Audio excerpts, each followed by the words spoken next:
Dan and Corey here, welcoming you into Libservative. The great fundamental issue now before our people.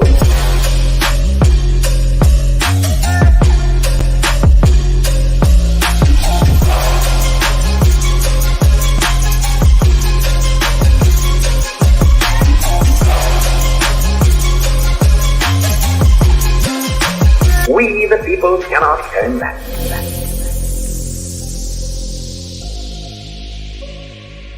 Yeah, welcome in to another arousing rendition of Libservative.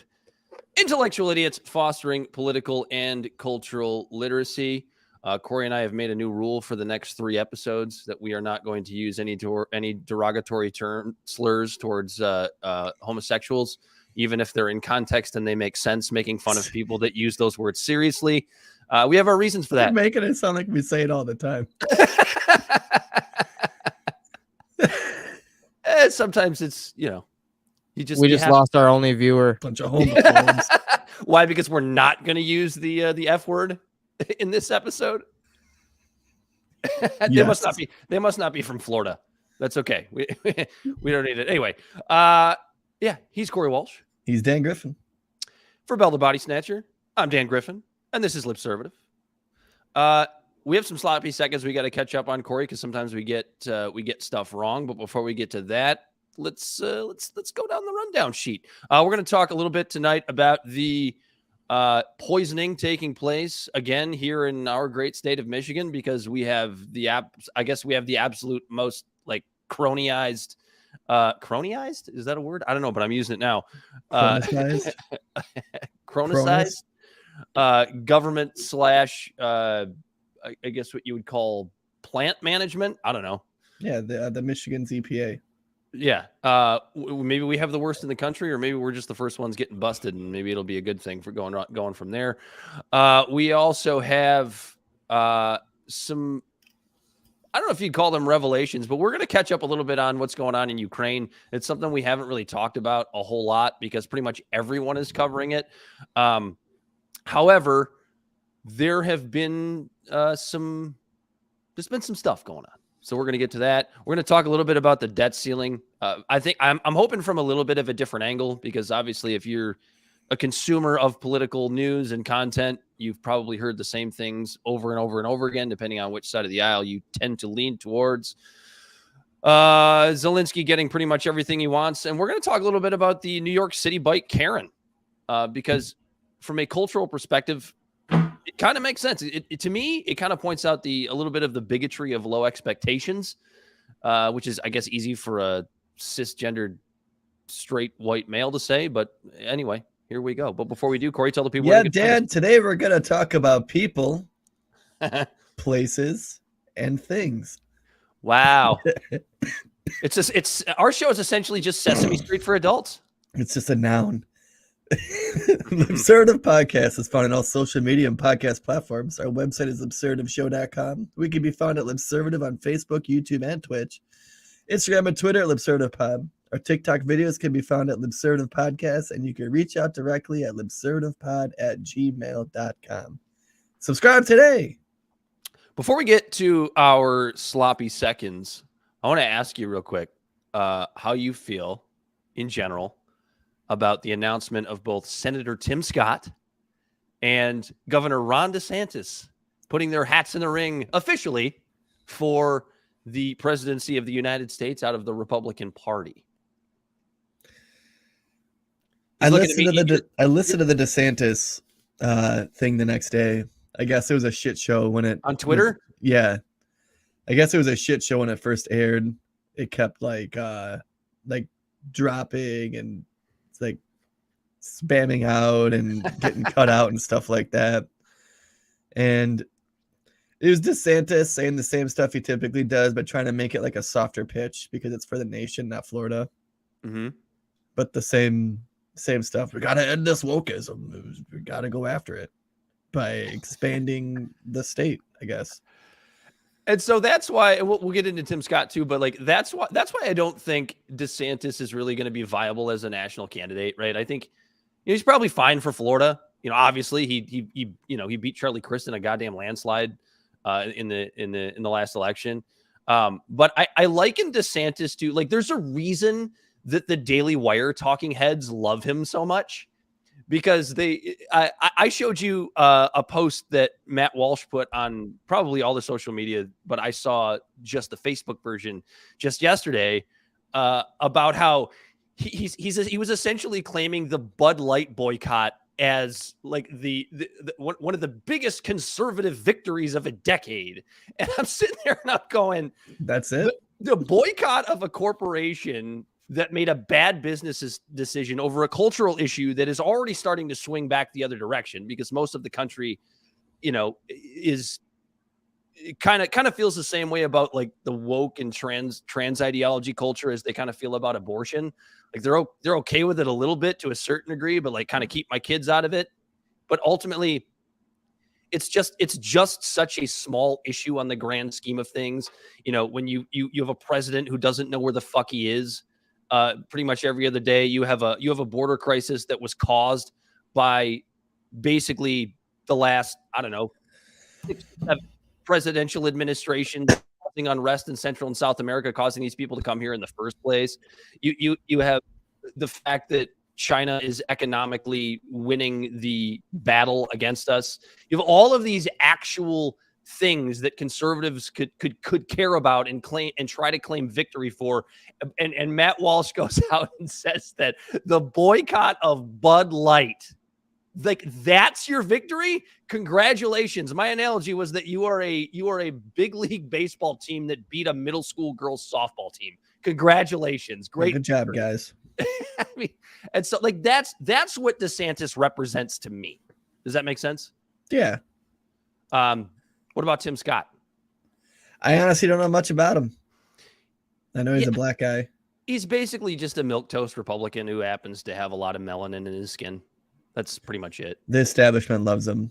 Yeah. Oh yeah, they love him. It's a little strange though, because he is from, I believe he's a bachelor.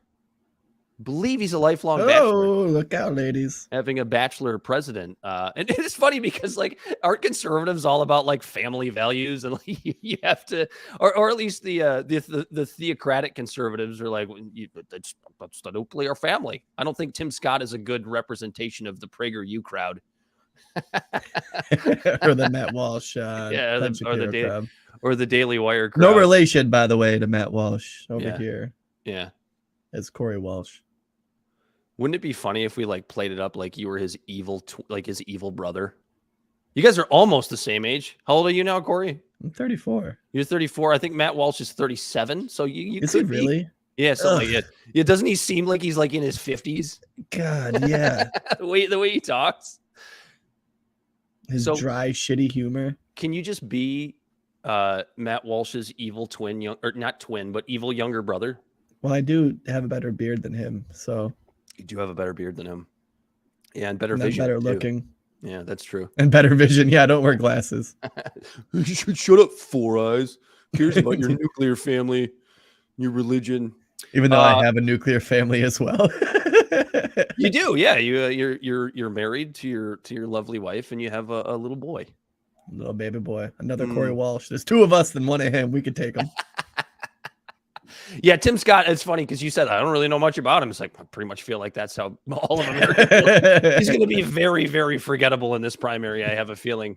Probably. When more people know who Nikki Haley is than you probably have an issue moving Bell forward. said he was appointed by Nikki Haley. That's true. Yeah, he was when she took the governorship in South Carolina. So, yeah, that's interesting. Anyway, sloppy seconds, Corey. What did we fuck up last week? We got something wrong. All right. So last week we were talking about the immigration crisis that is now bleeding into all the states. So now it's a big deal because all the liberals are freaking out that their sanctuary cities they've been touting for so long are being treated as such. Yeah, it's in their backyard now. Yeah. And there was this news report going around saying that veterans were being kicked out of hotels for the migrants. And it was something that we were just like, how the hell can the state who's just touting being a sanctuary city, like, just completely botch the whole idea of being a sanctuary?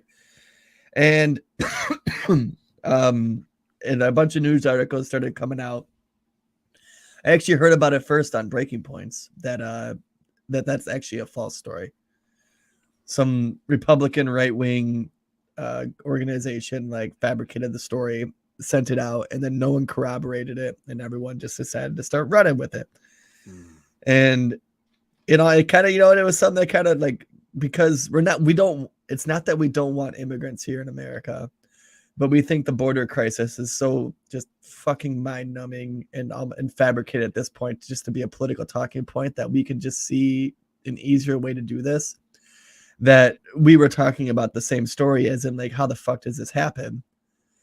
And it sounds like that's like they're still using the gyms. There still is a big immigration crisis in New York, but veterans were not in fact kicked out of their houses. And it just goes to show that even us who actually try to pay attention to this stuff and stick with it and things like that, sometimes get things wrong.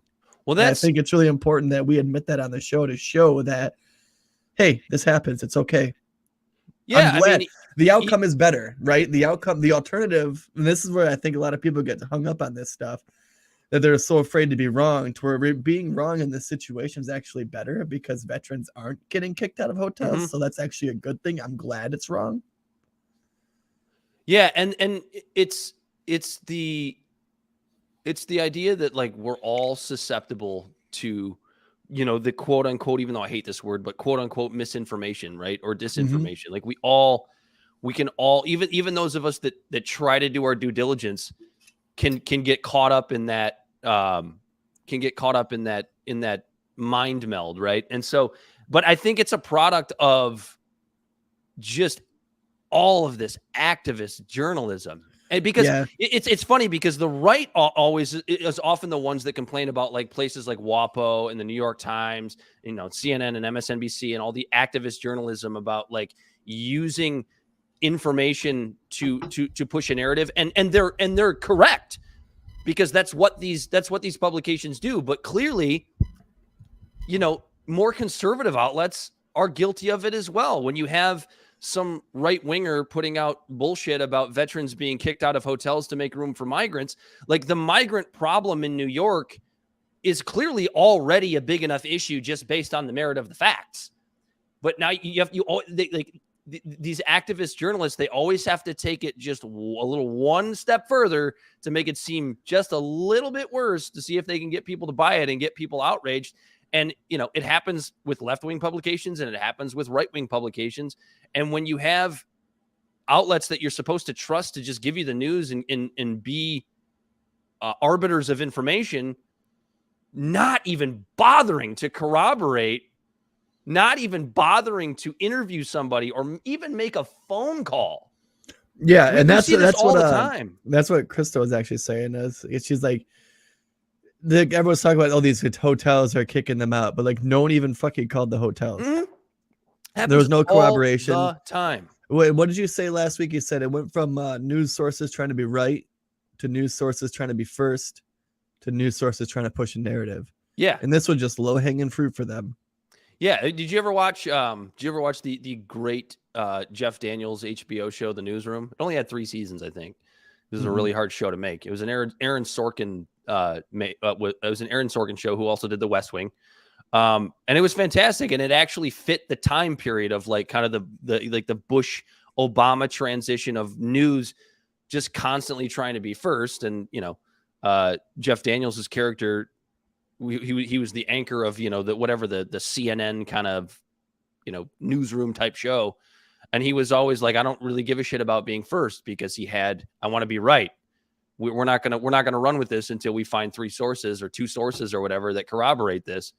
And that form of news of trying to be first is now morphed into not just trying to be first, but also trying to push whatever narrative your viewership likes and or readership likes. And that's the left-wing publications and right-wing publications. They do it equally. And then they piss on the other side for doing it. That's right. What's brilliant. But that goes on to what we're just about to talk about is because the left does this too. This was an example of the right doing it. Mm-hmm. And then the perfect example is City Bike Karen. Oh, you want to go to that? We can do that. Well, I figure this is the perfect example of like the opposite end of it. because this is the same thing that happened recently, and I forget what city it was even in, but there was a nurse who just got off a 12-month shift, and she's not 12 months. 12-hour shift, 6 months pregnant. That's where I got it probably felt like 12 months, right? And she went to go rent a bike, and she paid for the bike and went to pull it out, and some kids tried to like snag the bike from her. So it's one of those city bikes where it's a city owned bike, and they're in like a locked rack, and you like put a credit card in or like pay with change or however the hell you do it. It unlocks the bike. You take it, you get charged for however far you ride it. You park it somewhere else and you pay for it, right? Yep. Yeah. And and this is why it became such a thing bigger than it was, is there was, I think, 3 or 4 black kids who were harassing her after she paid for it and tried to take the bike. And I'll even give them the benefit of doubt, because there was in the video, there's this other kid going, this bike, or something like that. And his friends are like, no, never mind, or something like that. It sounds like they might have even tried to rent a bike, but they got confused on which bike was theirs or whatever. Sure. And so they tried to take her bike. And she's like, no, you can't take this bike from me. It's my bike, And then people were recording her and started calling her a racist and saying that she was trying to take this bike from these black kids. And the news, just without any corroboration or figuring out what was going on, the news ran with it, labeled her City Bike Karen, and started calling her a racist, saying that her tears that she cried were fake, which I'm sure they're fucking not. If you really think about it, this girl just got done. She's 6 months pregnant, hormones going wild, and she just got done working a 12-hour shift as a nurse. And everyone immediately was just dogpiling on her, calling her a racist. But then she had to get a lawyer. Like, imagine like your whole life just getting overturned real quick at the snap of a finger over something like this, that you have to go and get a lawyer just to defend your honor and do all this stuff. And she has all the receipts. She shows her buying the bike that's in the video. It shows it has a $0 fee, because in the video she checks it out, pulls it back, and they lock it back in so she can't take it. So it's a $0 charge, but the number on the bike match her receipt that is on her phone. It was her fucking bike. And instead of anyone trying to corroborate this, it just hit all of those points. Karen, white, racist. Mm-hmm. And everyone jumped on it. And it's just insane to me. Bell is trying to signal to us that this was in fact in New York. I thought it was in New York. But there's also been a GoFundMe set up for her that's currently raised over $100,000. And that's one of those things where it's like, I kind of look at that as kind of an overreaction to the reaction. Like this, I guess it's necessary because now she's got to pay attorney fees. I get it. But it's like, this should have just been, it shouldn't have been anything, but because somebody decided to whip a phone. You have the video, right? But because somebody decided to whip a phone out, and since we have to create narratives out of news as opposed to just because if this was just a news story, do you think any newsroom in America would have run with this, like, hey, white lady argues with 4 black kids over a city bike, if it wasn't like some sort of like virtue signal-y culture warrior thing? And that's what's frustrating. It never would have even been a story. We're going to talk about Kalamazoo in a little bit and the actual systematic racism that's happening there. And no one talks about that stuff. But this quick little snippet video, you could throw it up on Twitter and it gets you all your virtual signaling check marks. And it's just frustrating.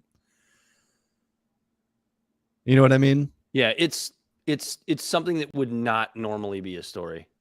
All right, here we go. You got the video here. You could be the judge. Not your bike. Please help me. It's not your bike. It's not your bike. Please help me. Help. Please get off me. Hey, what the fuck is going on, bro? Yo, don't not take it, bro. Now you're not getting the bike, bro. Hey, now you're not getting the bike. Help. You're not getting the bike. I'm not. Why you took his phone? What's wrong with you? You're not Don't touch his phone. You're not touching his phone. I'm not touching you. You putting your stomach on my head. My dude, stop. No, my dude, stop. No. I said no. I said sit down. Please. She's just crying. You're not crying. I got Stupid. I got you on video. Drunk. Wait, you pulled it out? Hey, Hassan, you pulled it out? Hassan, you pulled it out? This is my bike. It's on my account.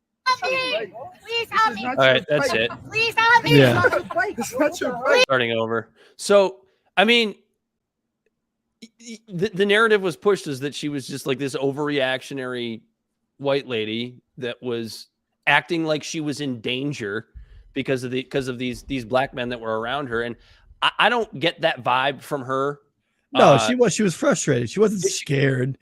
She's like, honestly, dude, it's just as simple as like, it seems like it was probably a miscommunication. Like, it seems like those black kids really thought it was theirs. Yeah, that's what I'm saying. There trying to get bikes. They weren't trying to steal her fucking bike. Yeah. And did she maybe overreact a little bit? I mean, yeah, I guess you could make that argument. But again, as you said, this woman's 6 months pregnant. She just got done with a 12-hour shift as a nurse at a hospital. She's probably really fucking exhausted, wants to get on this bike and go home and, have dinner and put her feet up and go to sleep. Yeah, and so it was like Belle just said, Camry was placed on leave from her job following the incident, and a spokesperson of the New York City Public Hospital System called the video disturbing in a statement to Insider's Natalie Musumeci. That's so fucked up. And so that's I don't know if she was maybe she's been reinstated, but like the fact that even happened in the first place is just so, you got to check those boxes, because if you don't, then the hospital's racist, right? The hospital's racist if they don't put her on leave, right? Right.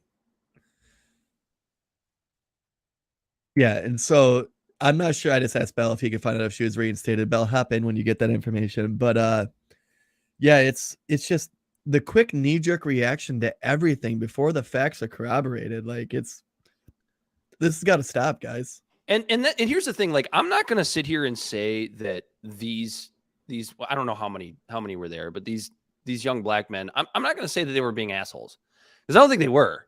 I think it was a genuine misunderstanding. Just a simple misunderstanding that happens every day in millions of interactions every single day. But it obviously reminds me of the Central Park Karen story from a couple years back about if you're listening and you don't know about this one, you can just type in Central Park Karen. I'm sure you'll be able to find it. It was a bird watcher. I think a man in his 30s that happened to be black, that was pissed off about dog walkers in Central Park walking their dogs through this area of the park where they bird watch, and apparently they're not supposed to have dogs there. And he confronted her and was actually threatening her.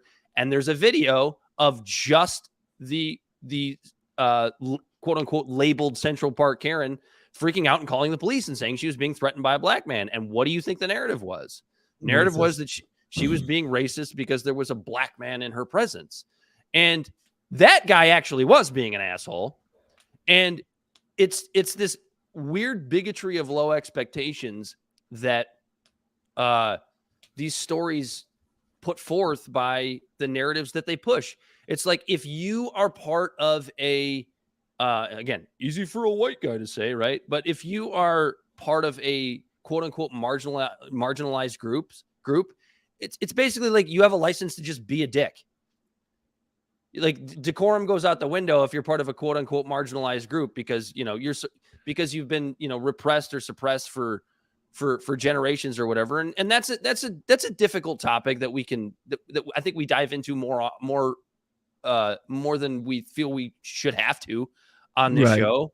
But it's just this weird thing where you have carte blanche to just be a dick. Now, luckily, most people are good people, whether, regardless of what your race or sexual orientation is, and you don't engage in that most people don't engage in that kind of behavior. Right. Yeah. And it's frustrating the way narratives are painted, because whether you're black, white, Hispanic, Asian, gay, straight, trans, whatever, there's assholes in every single one of these groups. And it's frustrating that calling out the assholeology of one group or another can all of a sudden be labeled like racist. Like, because she pushed back against these young kids that she wanted her bike, it makes her the asshole. All right. So Belle just shared an interesting link to a News One article about, so again, this is another problem that happens. So let's kind of give the other side on this, right? Because when you have this sort of like woke liberal reaction of falsely labeling this woman a racist, you're also going to have a counter reaction to that, right? You're going to have people that are legitimately racist going out and shitting on these teens.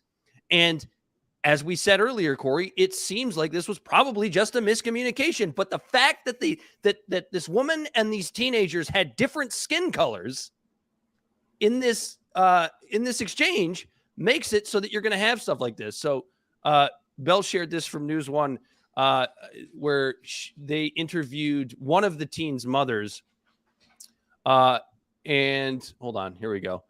He's a senior in high school. He should be planning to attend his prom and looking forward to walking the stage of his graduation in a few weeks. But instead, he and his family have spent the last week and a half living in turmoil. Michael is the teen in the infamous city bike video with Sarah Jane Comrie, who's the nurse that we've been talking about, the woman who has been accused of weaponizing whiteness and her tears in an effort to take the bike from a teen in New York City. Betty has seen video after video of racists and trolls calling her son a thug and a thief and labeling him as a man when, in her words, he's just a boy. I completely believe her. I completely believe her. If you look at the comments, they're gross. Because that is just another example of why taking these stories and trying to force your narrative out of them, you're going to get equal and, for every reaction, there's an equal and opposite reaction, right? That's what you're going to get. You're going to get actual dickheads, actual racists who are going to, call this kid racial slurs when, as we've seen, or what I got out of this video is it just seems like a misunderstanding with a frustrated pregnant woman who just got off a 12-hour shift as a nurse and teens who think they paid for a bike. And it turns out maybe they got the wrong bike. It should be a nothing story. And you know what I hope happens out of this? Because it's going to go away, right? It's just the flavor of the month cultural issue, right? Next week, I'm going to forget about it. You're going to forget about it. Everybody listening to this is going to forget about it because there's going to be something else that comes along. But I hope there's a scenario where Comrie and these teens kind of get together and go like, hey, look, this was a misunderstanding. We're all cool with each other. I hope that's what happens. I hope that's what we find out. Like, because all of these people's lives have been fucked now because of this stupid little video of this dumb little exchange that should have been nothing. Right. Yeah, it's an absolute mess. And it's just, I found the misunderstanding. It's yeah, it just sounds like two people tried to get a bike and they just got confused or something. And I don't know. It's stupid. It's stupid that this is news when we have a debt ceiling here's thing. The deal. Yeah. I say, well, here's the deal. Here's the misunderstanding, honestly. So people in New York City ride these city bikes, right? After 45 minutes of riding them, the rates go up. So what they do is they park them at a dock. After 45 minutes, park them, dock them again, to have the original rate instead of the rates go. So these kids were riding the bikes. They docked the bike so that they didn't have to pay higher rates. And the bike, perfect timing. Oh, yeah, okay. I saw you saying they docked the bikes. Well, they went to go and get they went to get their ice cream or whatever, and the bikes were docked. But they still intended to use them, but they were docked. And she just walked up to grab one. And they're like, whoa, hold on. We're using that bike. And she's like, no, the bike's docked. So it sounds like just a normal bullshit interaction that happens probably every single day on corners when there's just in a city of millions of people where there's like 15 bikes. And you know what? It's probably a problem that they probably do have to deal with, that they probably should try to figure out a way to type of quell these type of situations when you have an unmanned station where people can just rent bikes. More city bikes. But I hate how the narrative just immediately just goes to racism and things like that. And here we are now even talking about this for 10 minutes when we got a war in Ukraine. We got a debt ceiling thing. We got kids in Kalamazoo dying.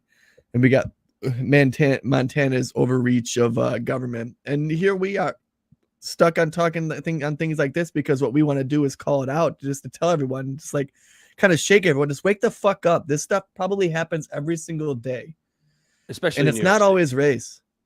It's not always racism. It's literally because the narrative always turns to like it's not always just immediately just people being evil. It's just people being people. the narrative always turns to like, well, if these kids were white, this would have happened. Or if this lady was black and these kids were white, this would have happened. And it literally just boils down to a shitty interaction with people that have different amounts of melanin in their skin. Do you realize how fucking stupid this is? Yeah. That's what's frustrating, Dan. It's like when we have everything that's being recorded and you only get snippets of video. Now this goes for police shootings. Kyle This goes Rittenhouse. for Kyle Rittenhouse. This goes for scenarios like the Jordan Neely, Daniel Penny thing. Mhm. You get these little 30-second videos. No one knows any of the context. And then everyone watches it and then immediately draws their own conclusions on different things of how things should have gone, how they could have gone, what they could have supposedly did. Oh, but this happened. Oh, but there's this. And it's literally everyone on Monday morning after a bad football game on Sunday talking about, well, if that quarterback would have just thrown it to him instead of him. Well, and then it's interesting that you bring that up too, because I have heard that of like, okay, maybe this lady, Comrie, is that her name?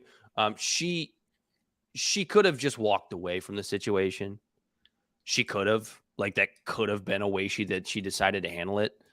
But on principle, she felt like these kids were trying to steal this bike from her.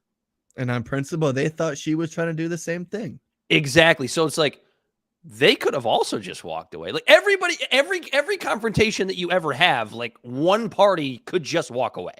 Yeah. It could happen. I don't know that that's a great excuse. I think that's kind of. I'm not going to call these kids assholes. I'm not going to call her a racist. Me neither. It's just stupid fodder that keeps everyone distracted from real shit that's happening. So what is some of that stupid fodder, Corey? You want to get into Ukraine? We could talk about Ukraine. You want to talk about Ukraine? I do want to talk about Ukraine. So listen. It's funny.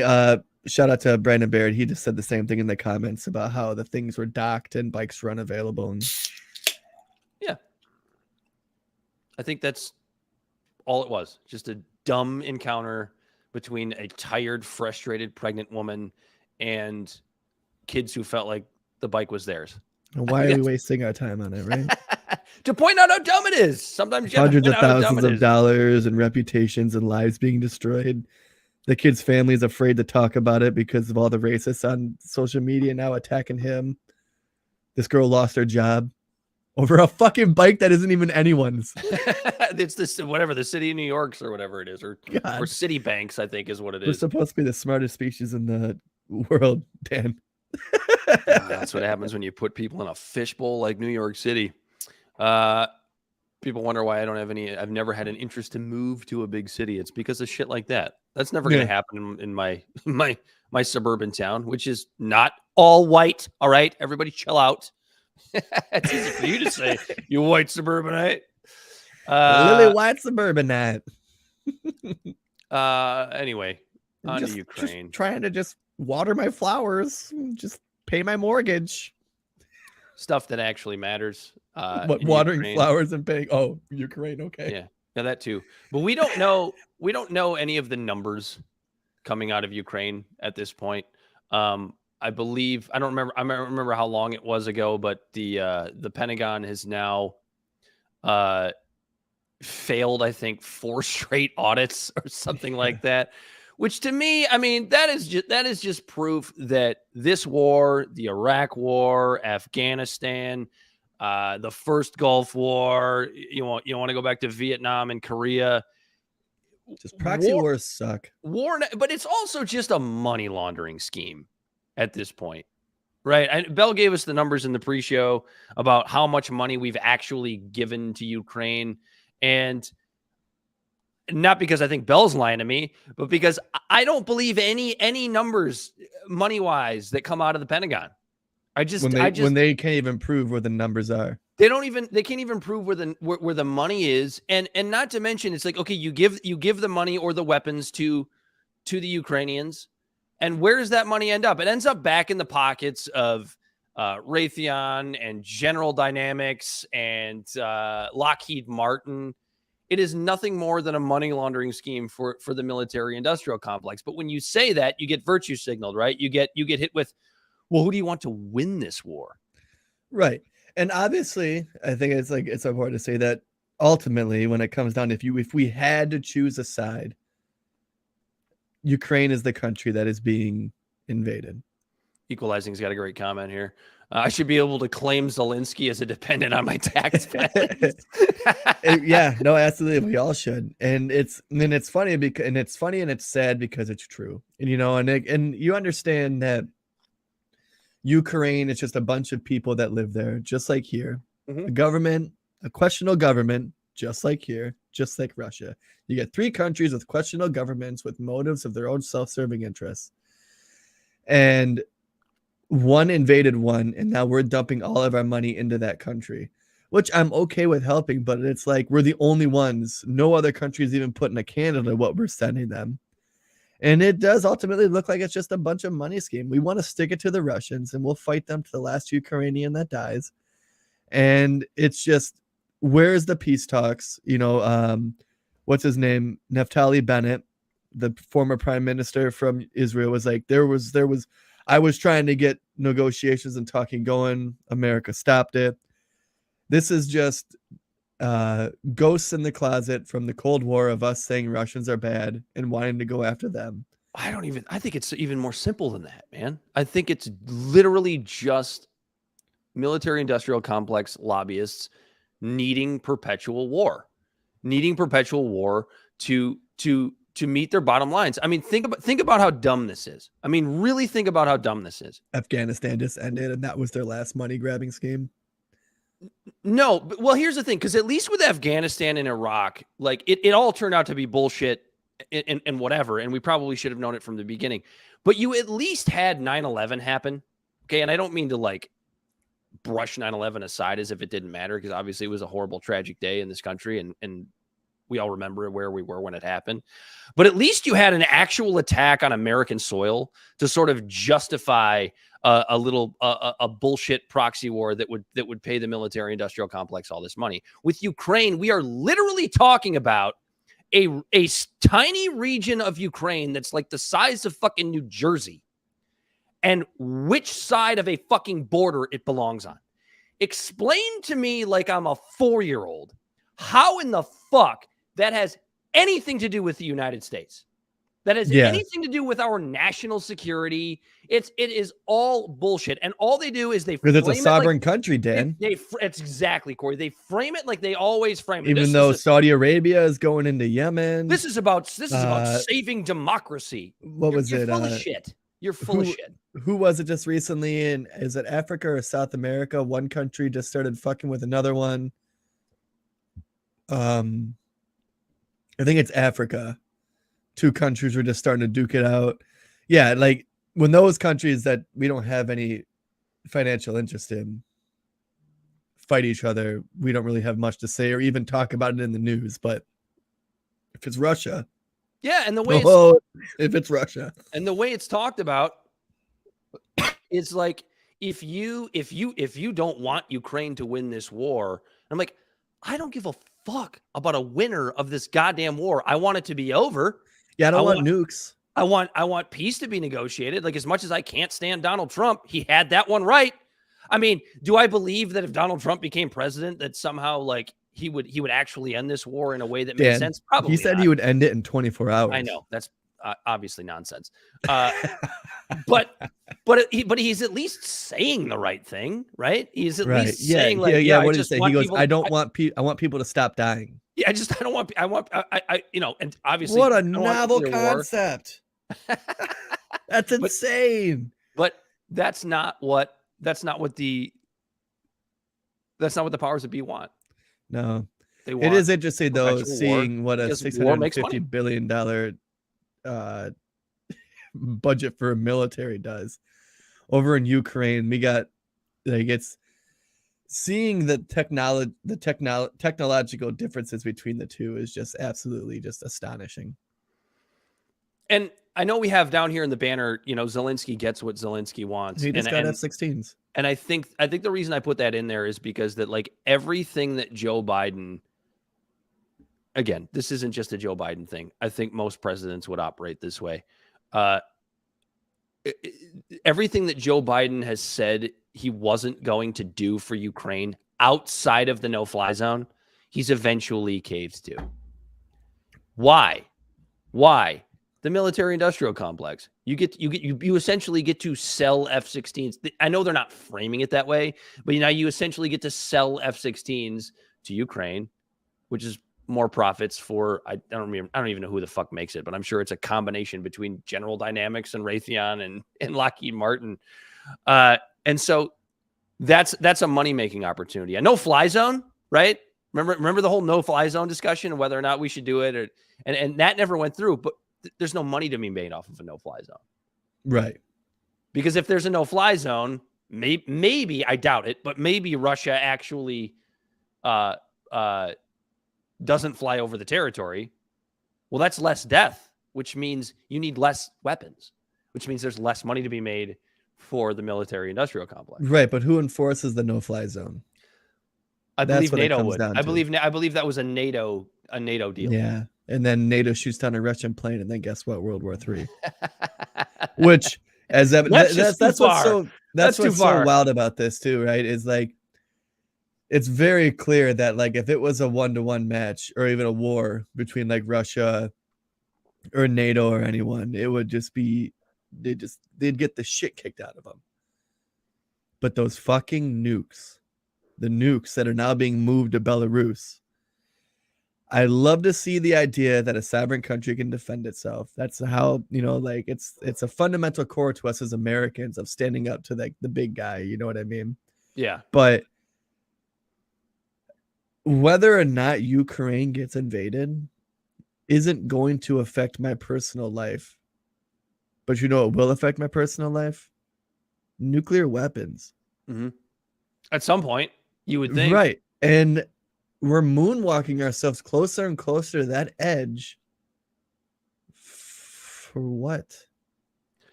Money. For money.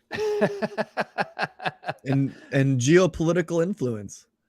I was gonna say that's kind of a silly question. Definitely for money. It's almost a rhetorical question. Where did the F-16 situation come to fruition? So Zelensky was at the G7 conference, which is interesting because Ukraine isn't even a member of G7. So it's he just shows up and gives a speech and talks about how the West needs to do more. You're a great proxy. We hate Russia. Good job, you stooge. Yeah. I mean, he comes and he's the West needs to do more. The West needs to do more, and everybody knows now that when it comes to war, when somebody says the West needs to do more, what they really mean is the United States needs to do more. Exactly. Like, put your fucking money where your mouth is. Like, sure, I'm down to help and give aid, but it's like, why are we the only ones footing this bill? And why isn't there any sort of peace talks, any sort of negotiations? And I love how all Zelensky had to do to get the Biden administration to pull the trigger on sending him F-16s was say, we're not going to use them offensively. We're not going to take them into Russian territory, even though there's drone strikes. Yeah, I wonder there's drone how strikes over the feels about that. There's drone strikes over the Kremlin. There's some decent evidence that the Ukrainians have now bombed that they bombed Poland at one point as kind of as a false flag. That hasn't been proven yet, but would you be shocked? I wouldn't. And so. But then I look at it when Biden comes out and says, well, I've gotten an assurance from Zelensky that they're not going to use these planes to go into Russian territory. And I go, okay, fucking intelligence is speaking differently to that. But okay, let's just say that that's true, right? You have to put it in context. So what does Russian territory mean, right? I think it was Sagar and Jetty of Breaking Points who made this point. It was a really good point. What about Crimea? Because Russia considers Crimea to be Russian territory. Since 2014, after we backed a coup there. The Ukrainians consider it to be Ukrainian territory, and then some people just consider it disputed. So what if you send F-16s into Crimea?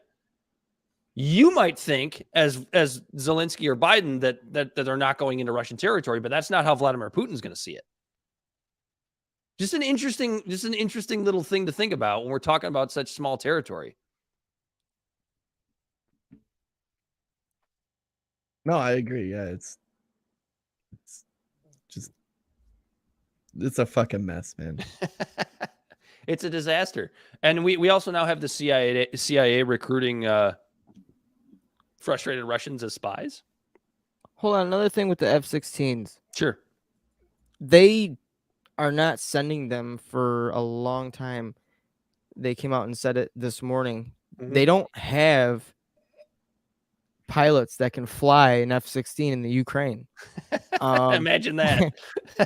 So actually what's happening is they said that they would send the F-16s, but they're trying to convince Denmark and the Netherlands to donate jets because they're in a better position to donate jets. Yeah, but Right, so at the end of the name day- the two countries again. Sorry, Bell, I missed that. What were the two countries you mentioned? Denmark and the Netherlands. Okay, so they're in a better position. Do they have X-16s or do they have the SUs in the MiGs?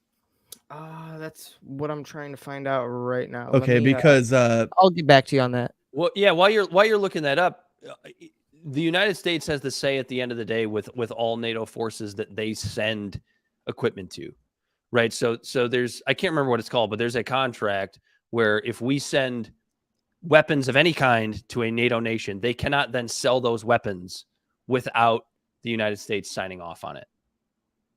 So at the end of the day, whether they're coming from Denmark or they're coming from, South Texas, at the end of the day, the United States still has to sign.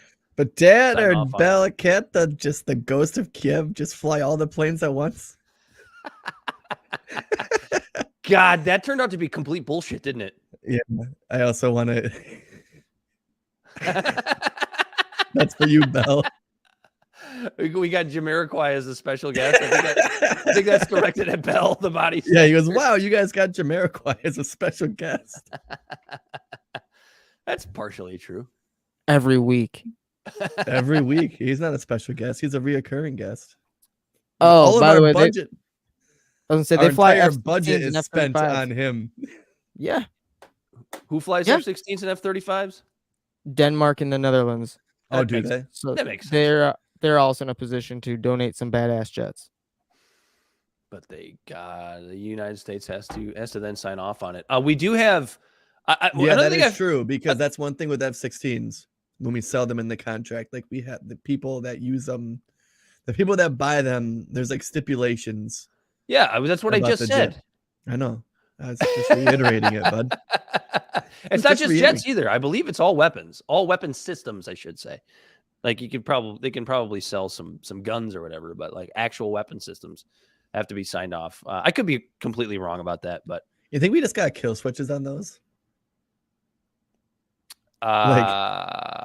Like the low yeah. jack Malfar, the superstar. He's like, you didn't pay your bill off, and the jet just falls to the ground. No, we love debt. We love upping debt, and we love upping our own debt, and we love collecting on debt. Do you want to talk a little bit about the CIA recruiting frustrated Russians as spies? Oh, I was gonna say that's a good segue, but yeah, we can talk about that. Oh, you want to talk about the debt ceiling? A little bit of phenomenal segue. Do We'll you get have to the that. video? Do you have the CIA Russian video? I do. Give me 1 second. I'm going to pull it up here. Okay. Yeah, because so apparently on top of all this, America is as we continue to attack other countries for trying to influence the American people in our government and things like that, and things like banning TikTok and the whole Russiagate thing that turned out to be a flop. We are doing the exact same thing. I dig it. Let's take a look at this bizarre recruitment video from the CIA to frustrated Russians. Это та жизнь, You can hear that, которую я right? мечтал. Mhm. Тот путь, I can't speak который я Russian, себе but yeah. выбрал. Yeah. I'll read it. Почему жизни одних людей Why are the lives of some ценятся people more больше, valuable than the чем lives of жизни others? других? И кто это решает? And who decides that? Быть героем To be a — это hero значит means to hold your выстоять. ground. Но выстоять But does holding your ground imply — это ведь не suffering in значит vain? терпеть напрасно. Лучший способ The удержать best way to prevent a заключенного от prisoner from побега escaping — сделать так, is to чтобы make он никогда не sure узнал, that he never что finds out находится that в he's in a тюрьме. prison. Мы легко поддаемся We лжи. easily buy into lies. Но мы ведь знаем, какова наша know what our reality действительность. is like. Реальность, в The которой мы reality that we живем, live in. и реальность, о And the которой мы reality говорим about which шепотом. we talk in Я не whisper. верю в революцию. I don't believe in Истинная revolution. жизнь True происходит life там, exists где where совершаются unnoticeable незаметные changes изменения в take place душах in людей. souls. Незаметные для моей Unnoticeable to my страны, country, но не для меня. not to me. Я буду жить I will live истинной a true life. жизнью. Это This is my моя Russia. Россия. Это всегда будет Will always моя be my Россия. Russia. Я выстою. I will hold my ground. Моя семья выстоит. My family will hold their ground. Мы будем жить достойно, We will live in благодаря dignity, моим owning, действиям. owing to my actions. Perhaps people surrounding you don't want to hear the truth. We do. You're not powerless. Yeah, so the CIA. Contact us in a safe way. Central Intelligence Agency logo. Is this the life you dreamed Oh, of? shut up. Yes, That Russian lady. a bizarre CIA recruitment video. Yeah, of they're making Russians, fun of the it. Spy and the epic. Oh, is it? Is that what that is? This is a continuation of the video making fun of it. Oh, is that like is that a Russian one making fun of it? Yes. Path you chosen. Every morning you wake up and try to get your job, plotting your route between mass shooting, the BLM protest, the train going off the rails, and the gay pride parade. This is America. But how can you, the common man, change that? Perhaps the good old KGB can help you. To contact us, walk up the most suspicious man in a tracksuit in Brighton Beach and say the code phrase, "I want to be a Russian hacker." KGB, become our comrade today. So basically, they made a video about like if the KGB had done it. That's actually pretty funny. I don't know if that's made by just people making a troll video or if that's actually by the KGB, but that's no, it was funny as people shit. making it was people making a troll video. I remember That's watching funny. it. Yeah. So the CIA is now just throwing that on Telegram and all the different social media platforms that people in Russia use. Be like, hey, we know that if you just even possibly reach out to us, it's going to get you and your entire family murdered. But just go ahead. You want to make a couple of US dollars? It's trading a little bit higher than the ruble for now till our debt ceiling collapses. It's interesting that like our intelligence agencies are using like the same tactics on Russians that like the establishment in America would tell us is like conspiracy theory. Does that make sense? Like Yeah. that's what that video demonstrated to me. It's just so interesting. I don't know. Yeah, it's the same thing we're bitching about other countries doing here is what we're doing. It's good for me, not good for thee. Good for me, not good for thee. Contact the KGB.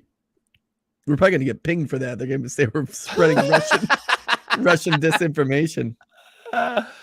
Oh man, how about the debt ceiling? The debt ceiling crisis, Corey.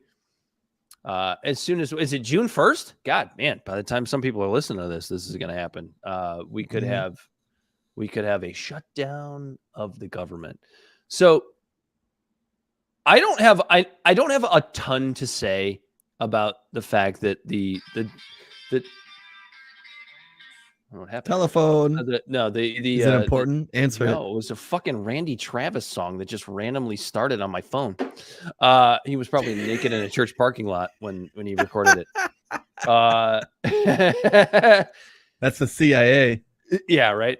Well, hold on. Which song is it? It is Better Class of Losers. It just randomly started playing on my phone.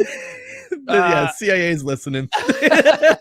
Wow, they really, you guys couldn't have just, electronically fucked with our brakes or like put fake child porn on our computers. You had to go and call us losers on our show through Randy Travis. Randy Travis of all people. There are 3 wooden crosses on the north side of the highway. They all belong to Dan, Corey, and Bell.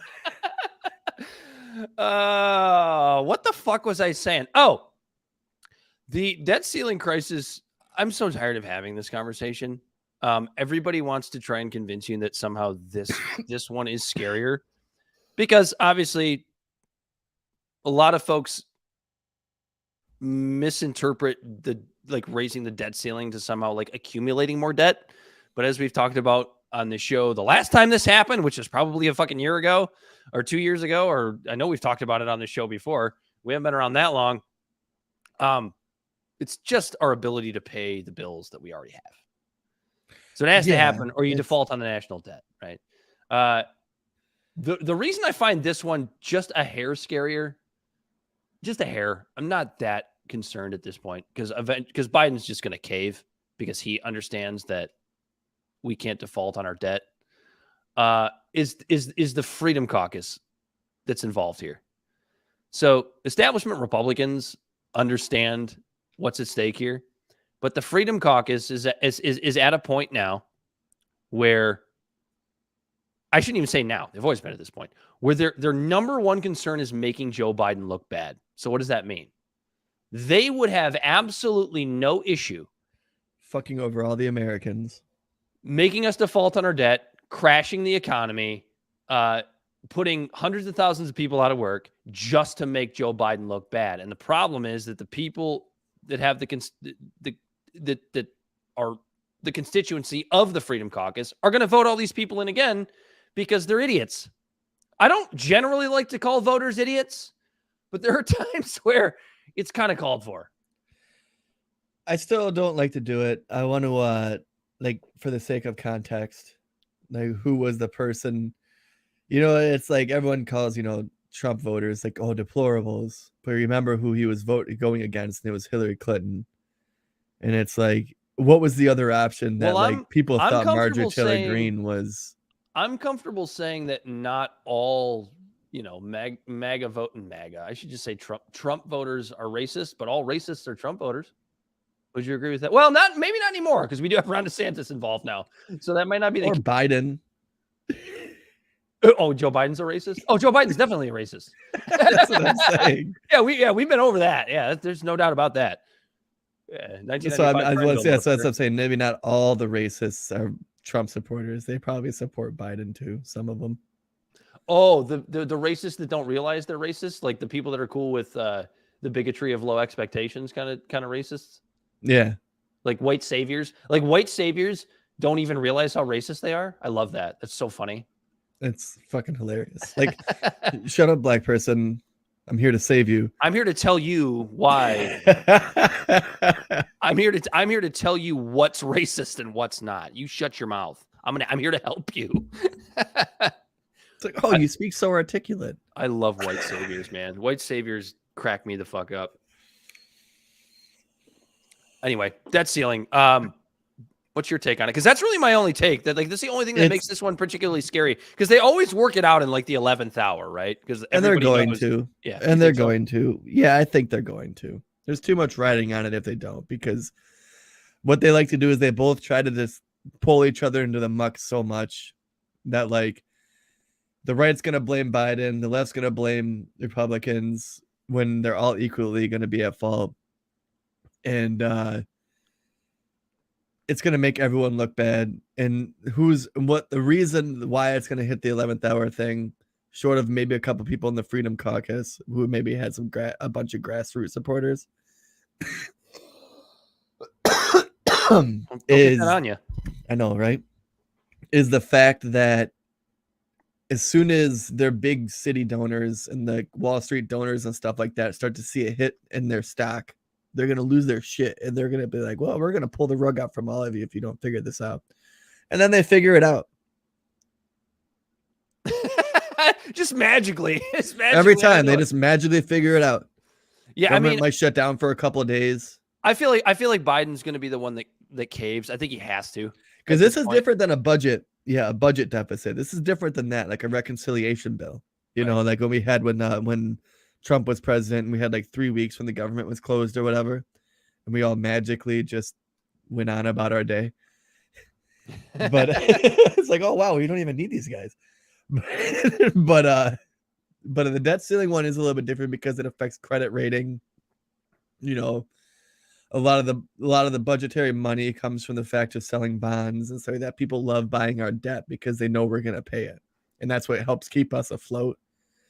to where if you let the debt default, it doesn't show us as capable to pay our debts as people would like. So then people stop buying our debt. And then it's just a snowball effect because that's the thing. And that's where the Republicans actually do have a leg to stand on in all of this. Like, we are what, $20 trillion in debt? Mm-hmm. Why are we still just kicking this can down the road? Like, when are we going to figure this shit out? How the hell have we gotten this far? Well, and here's another thing.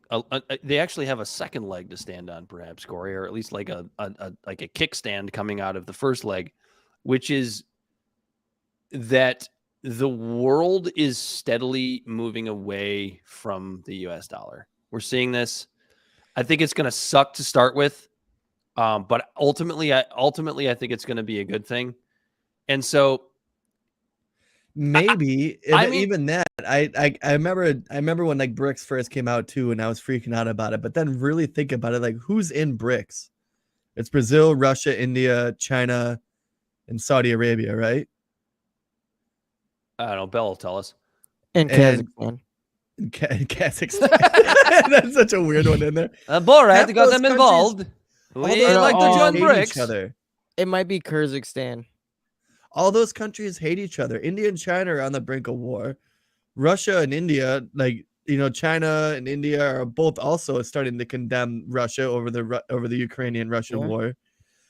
The people, like, other than those countries creating their own little like trading currency. Yeah, but Corey, who's gonna decide? But what I'm saying is, like, all the neutral countries who have to choose between the U.S. dollar and BRICS, when there's no way the BRICS dollar is going to be any more stable than the American dollar.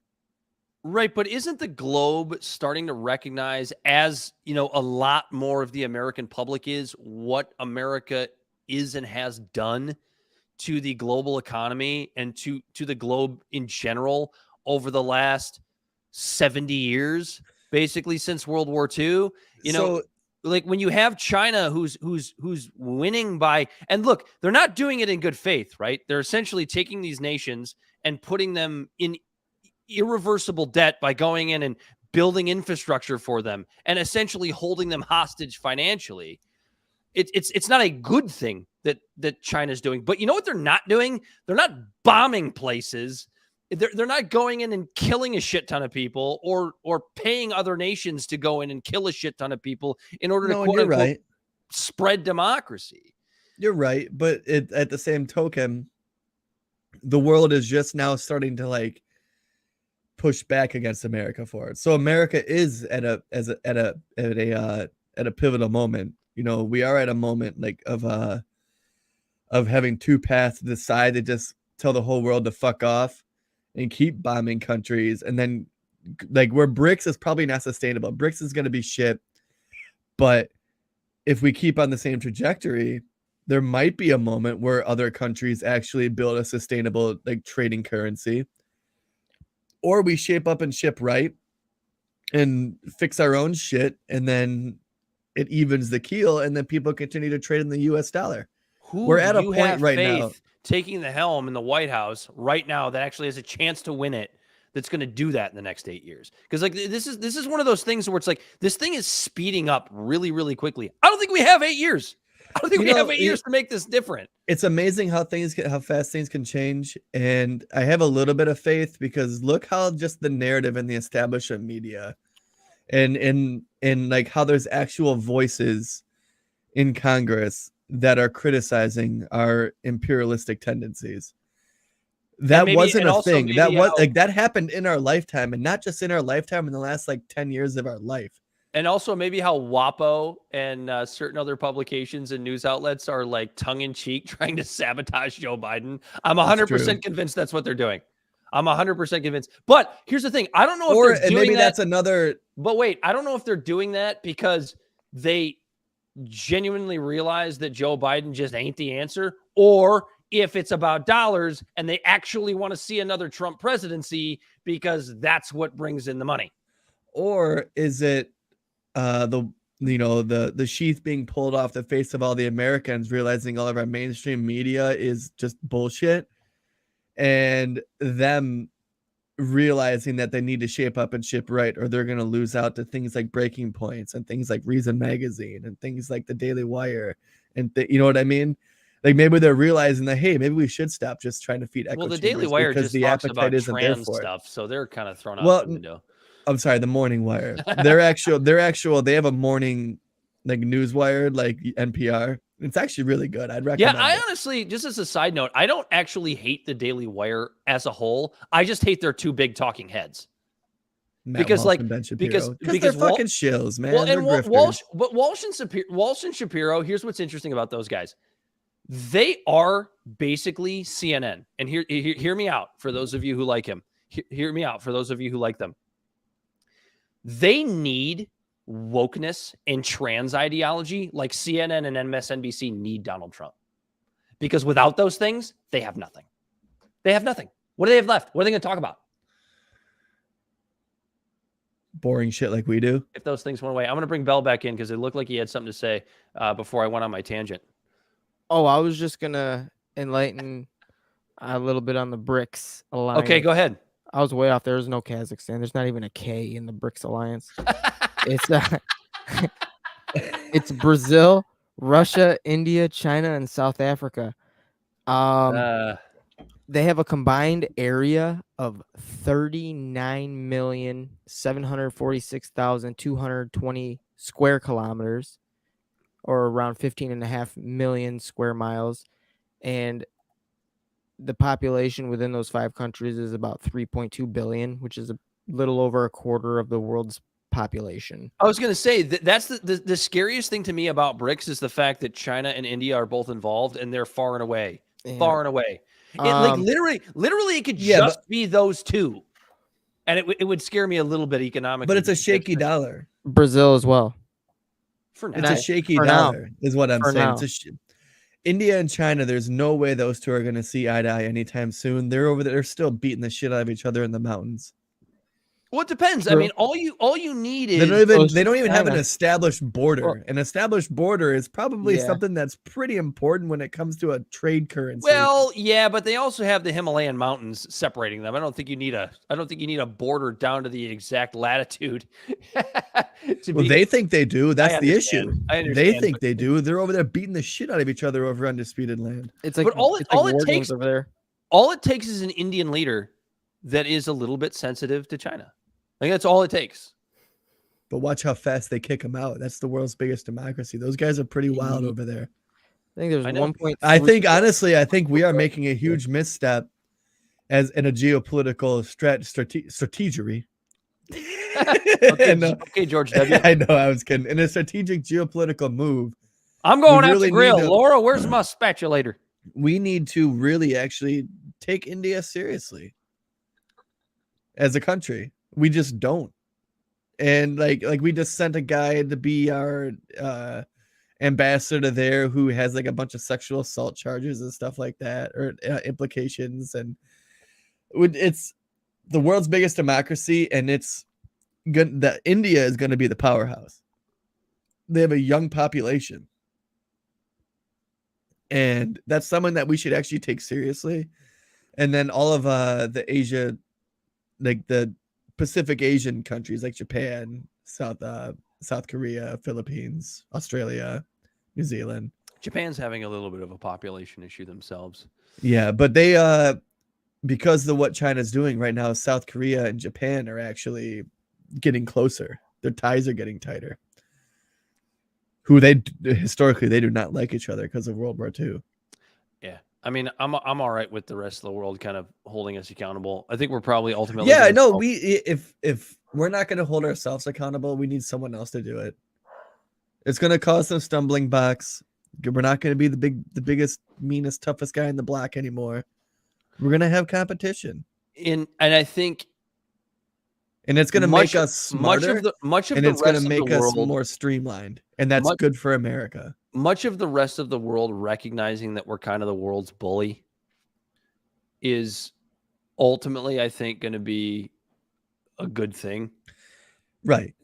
And it took 50 years to get there. It's probably going to take a couple of decades to heal those wounds. But it's like I said, it's going to make us as a country more conscientious. It's going to make us smarter. and it's going to make us more tactful, and that's better for the whole world. I think we have a generation of people too, and I'm talking about some of the. I mean, Gen Xers, especially the younger ones, millennials, and Gen Z is really young. And I know we like to shit on them at this point because, like, a lot of the the gender issues or whatever, we like to shit on them a little bit. But like, if you remember, when we were high school age and college age, everybody shit on us too. And I think millennials have a really, really good, an underestimated grasp of geopolitical issues and just ultimately politics in general, and recognizing how and why we were fucked over. Because I don't think generations before us realized the ways in which their parents and their grandparents' generations fucked them over. And it's not to say that it was all bad, right? Obviously it wasn't. There were things that our parents did right. There were things that our grandparents did right.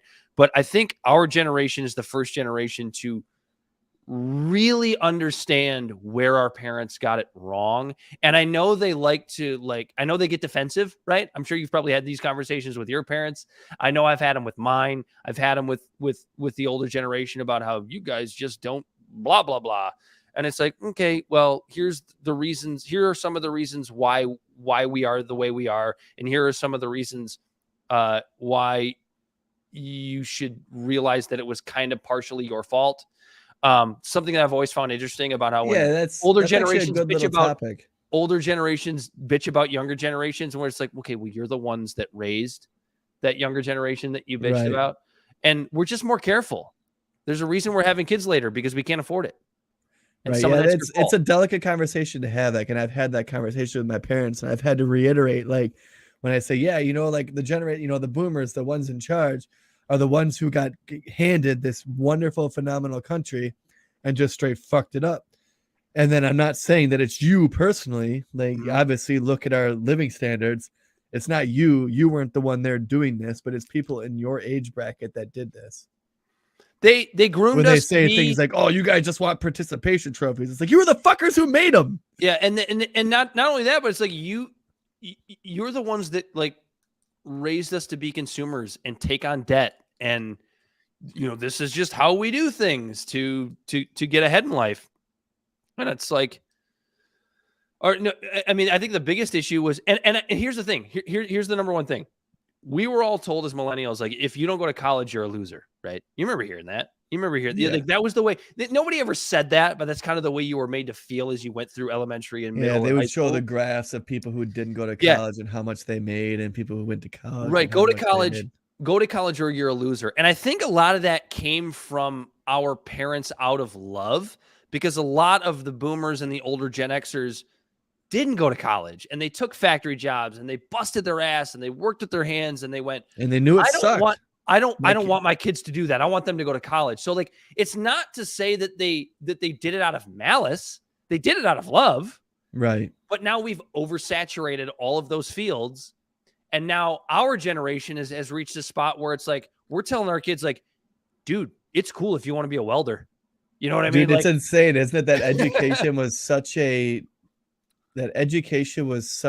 sparse thing in this country that we oversaturated the country with education, to where education is like not even like a attribute to have to get a good job. Yeah, it's basically like, if you don't have a bachelor's degree, you're pretty much eliminated from like 75% of job applications. It's starting to turn around though, because we're starting to realize that a degree is just an overpriced piece of paper at this point. Doesn't make you better at your job. Doesn't, fun to have, I guess. I don't know. But yeah. I'm over here tapping on my degree. Yeah, but it's like, what has it gotten you at this point? I'm making a cool podcast with some friends. It's fun. We learned some stuff. Anyway, we kind of got off on a tangent there. That wasn't all really about the debt ceiling, but I think the last thing we have to talk about is some probably maybe our most important topic of the day, which is graphic packaging. Yeah, I'm glad you said that. Montana's TikTok banned because there's a bunch of like court cases and stuff now, and suits and stuff following that around, that like that one's okay to marinate. We'd have to put a pin in that one. But this one, we're not sure exactly how to feel about the TikTok ban anyway, because like how much of it is free speech and how much of it is, I don't know. I got a little bit of a libertarian view on it, but we'll talk about it at another time. So Next week. Kalamazoo. Tune in next week to hear us talk about Montana's TikTok ban. Have you ever noticed that, like, when we talk about like actual issues within the country, like we lose viewers? Like nobody get this is why none of the mainstream publications pick this kind of shit up, because our great state of Michigan now is responsible for the Flint water crisis, which, by the way, I forgot to mention at the top of the show, Flint still does not have clean water. Jackson, Mississippi still does not have clean water, and East Palestine is now going through a plethora of lawsuits because it turns out that perhaps the EPA did an illegal burn at the crash site. Have you seen this? No, I didn't. They claimed it was a controlled burn. I'm speaking a little bit out of my ass because I don't have anything in front of me right now, but I think I remember what I read was they claimed it was this sort of legal controlled burn, but it turns out it may have been a banned open burn. And yeah, so East Palestine is still in some shit. You're probably going to see some fish with legs walking really soon, if any of them are left alive. Right? Yeah, the ones that are left alive are going to evolve and mutate. But now we have the next humanitarian crisis again here in our great state of Michigan, Kalamazoo, which has always been a city that has had industry. It's always been a sort of industrial town. They do a lot of plastics work in Kalamazoo. I just know this being in the food industry. We buy a lot of our packaging from them, the company that I work for. And so Graphic Packaging has been accused now of poisoning the air, essentially, throughout Kalamazoo. And this has been a problem now for years. As we saw in Flint, right? People complaining about Legionnaire's disease long before anybody actually chose to take a look at the water quality of Flint, Michigan. Very similar with the air quality in Kalamazoo. Here's the interesting part.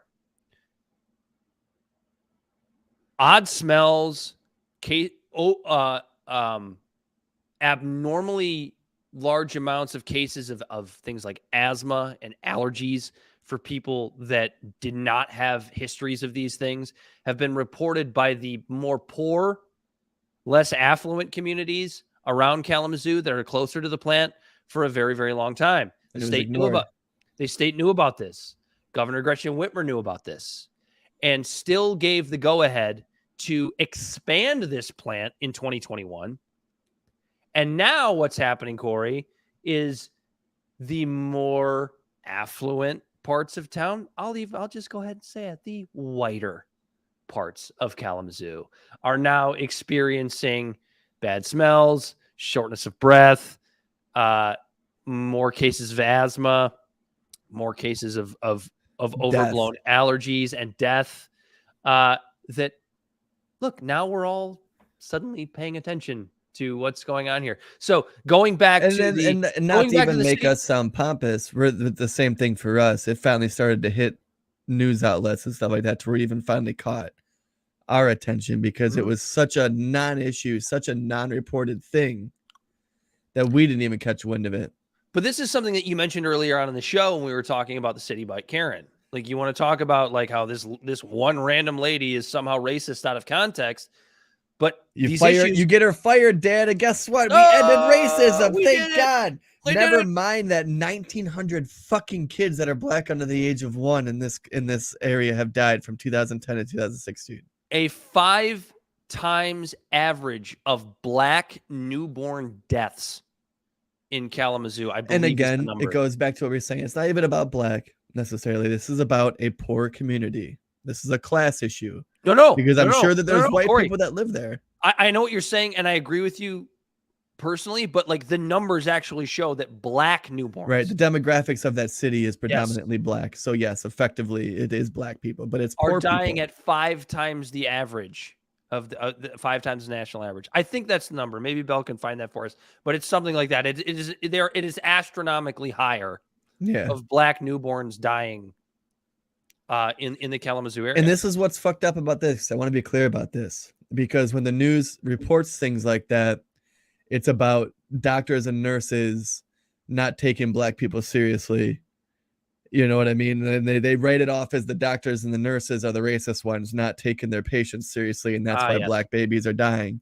When no, in fact, graphic packaging wastewater emits an unregulated gas, hydrogen sulfide, from open surface clarifiers and underground vented piping, that the gas can be toxic at low levels if inhaled regularly through over many years, which state health officials are reviewing in Kalamazoo.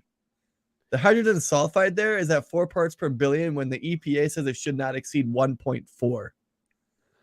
And there is, in 2020, there was reports of it being 19 parts per billion. Yeah, and so... But we just expanded it, so it's fine. Yeah, so let's talk a little bit about why. So Bell says 10.8 per 1,000 for black infants, and he says that the average is around 1.9. So I think I even undershot the 5 times. Oh, no, that's about right. So 2 to 10, yeah. So that's about 5 times the national average. Yeah. So let's talk about why this packaging plant was expanded. So this is something that I hope we pay a little bit more attention to. Okay, so here we go. Bell's got the numbers for us. So 10.8 per 1,000 for black infants. And the national averages for Native and Alaskan is 8.45. Hispanics is 5. Whites is 4.6. So that's pretty close. And then Asian/Pacific Islander is 3.8. So we're talking about double compared to whites. Yeah. So let's talk a little bit about why there was an expansion of this plant in 2021. So this is something that I hope folks notice a lot more, and it's something that we've talked about in a different context, as far as like the green energy revolution being nothing more than a kind of a money laundering grift in a lot of ways. So Graphics Packaging is a company that has prided itself on recycling and sort of more green packaging. And they've received government subsidies, which has gotten them an opportunity to create more jobs in the Kalamazoo area. And they do it all based on like, hey, we're super green. Look, we recycle all this paper and we turn it into packaging. We're awesome. Dan, 2,000 dead black babies is nothing compared to the millions of lives that we're saving. So it's called The Anatomy of a Green Bond Scandal. And this is from the Bit4 blog. And it says close to half of the municipal green bonds issued so far in 20. This is a little bit of an older blog article, but issued so far in 2021 were self-designated, meaning their issuer has called them green without any degree of third-party oversight or accountability. Wow, imagine that. Though this is an improvement, considering that as recently as 2015, more than 75% of green bonds issued were self-issued. The reality is that companies like Graphic Packaging have been able to manipulate investors by boosting illusionary green credentials for as long as topics of sustainability have been hot topics across the corporate world. For many firms, the idea of appearing green is much more attractive than the heavy lifting of actually developing more sustainable and green practices. In the case of Graphic Packaging, the company's self-designation as a green project came from its plan to recycle paper.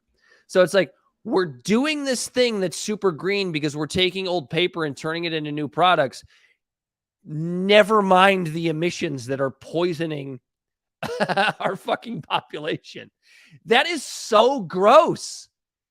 That is so gross. How much is this taking place throughout industrial areas throughout our country? How many people think that they're going to the store or going to a restaurant and participating in sustainability and quote unquote green practices, when in reality, they're fucking not.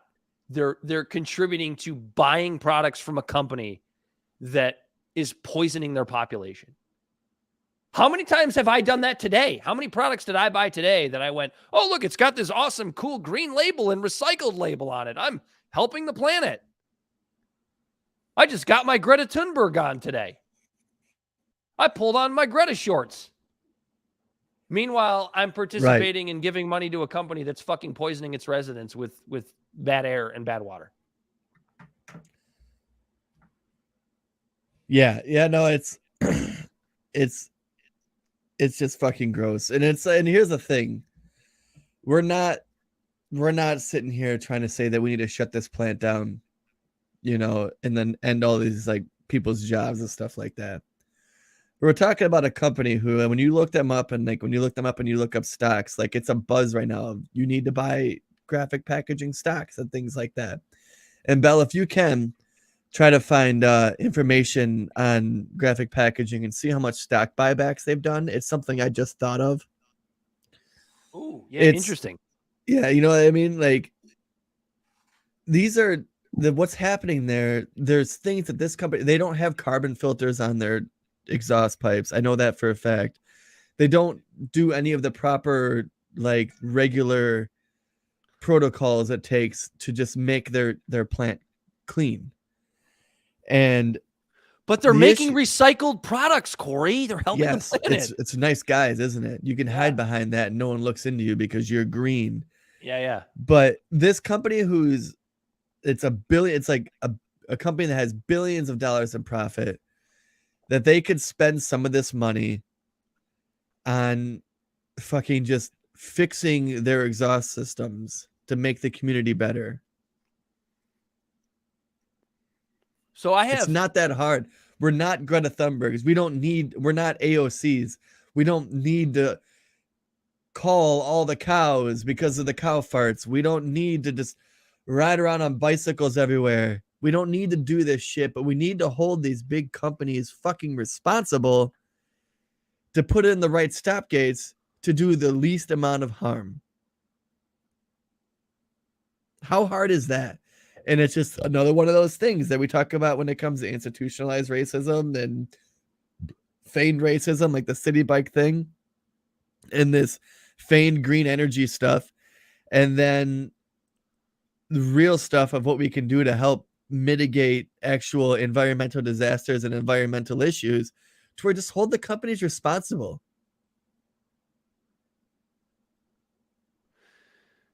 Yeah, I mean, and here's the thing. Just the idea of being green completely allowing you to cover up local atrocities that you're doing. So this is the first example of that. Like Flint was a little different. It was basically just like, hey, let's save money by switching away from Detroit water. Oh, wait, our pipes can't handle that. So now we're poisoning people with lead and Legionnaire's disease. Still money related, but not like a cover up of greenness. I would say the same thing about, East Palestine. Again, money related, right? Bad rail regulations, trains being too long, all money related. But this one to me is just a little bit different, because this one is like so based in dishonesty of like, hey, we're this green company. We're poisoning the people that live right next to the plant, but you get to buy recycled products. So in a strange way, as much as I think all three of these situations are gross, and as much as I think that all three of them are horrible cover-ups, this one to me is just a little bit more gross, because I think it just speaks to the awful cronyism that is being described as capitalism that we see so often in this country now. Yeah, really like right causing a now problem. on Market Watch, like all of this stuff, like this stuff is bubbling up to the surface, right? All this different stuff. And Market Watch is just like, hey, make sure you buy graphic packaging stock. I'm just, for those just listening, I'm just sitting here shaking my head. Now, how do we know that this has been, I guess, essentially covered up? Because I tried to go back and look for articles and pieces from years gone by regarding graphic packaging in Kalamazoo. And I got back as far as about November of 2021, where the CBS affiliate in the area had a headline that says residents near Kalamazoo cardboard recycling plant, which Complain about smell. concerned about air toxicity and odor. State health officials, and this is from November of 2021. State health officials are one step closer to determining if long-term impacts are connected to a foul odor residents in Kalamazoo's north side have been complaining about for decades. For decades, Corey, not just years, but for decades. Toxicologists with the Michigan Department of Health and Human Services said that 15-month-long investigation into long-term health effects from odorous chemicals detected in the neighborhood will be completed by early January of 2022. Gotta love bureaucracy. MDH. Well, at least that was only a couple months later.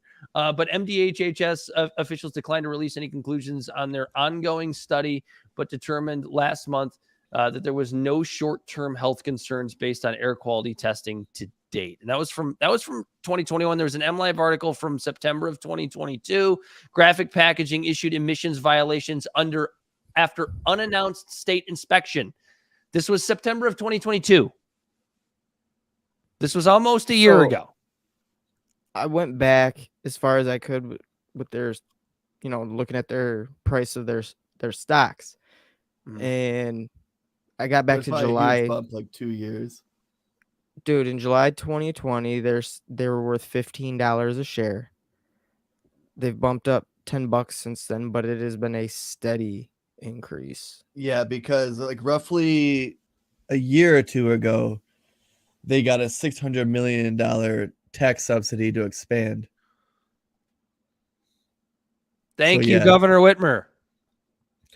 That's funny, actually. I mean, honestly, can I just say this? Thank you, Governor Whitmer, for letting it expand so that they could poison more affluent white people so that we could actually notice that this was happening. She's playing the long game, Dan. I guess she is. She just said on Twitter yesterday at 5:04, today and every day, I will fight for your freedom to control your own body, live your life authentically, love who you love, earn a good living, get a quality education, and access affordable health care, and more.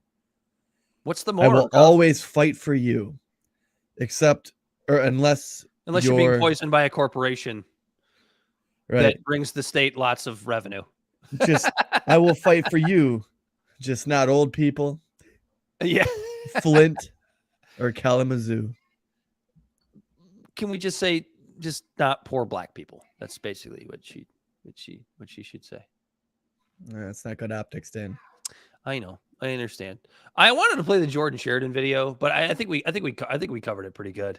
Status Quo is covering this like crazy. We're about to end the show. God bless them. As soon as we're done, please subscribe to Status Quo. And we have no affiliation with Status Quo. I hope subscribe to us, obviously. I know. I hope we will one day. I would love to have an affiliation with Status Quo, but they do a really good job covering this stuff. East Palestine, Flint, Jackson, Kalamazoo.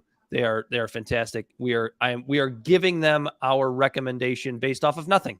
They give us no money. They probably don't even know we fucking exist, but we know they exist and they do great work. So when the show's over, not only subscribe to us, check out Status Quo on Substack.